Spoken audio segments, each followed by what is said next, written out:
All right, let's break down this 5-minute chart. We can see a clear order block formed right after the change of character occurred, with a liquidity pool sitting just above the order block.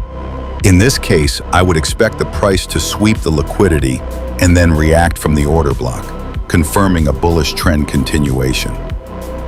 As expected, liquidity was swept, and our confirmation from the order block could be seen as the lower time frame change of character. In this case, we can enter the trade from the optimal trade entry zone, or from the fair value gap that formed right before the LTF change of character. Personally, I'd prefer the first option, with our target set at the buy-side liquidity. That's a clean entry. Let's see how it plays out. The price continues to move toward buy-side liquidity without violating the bullish lower time frame structure, suggesting that momentum remains intact.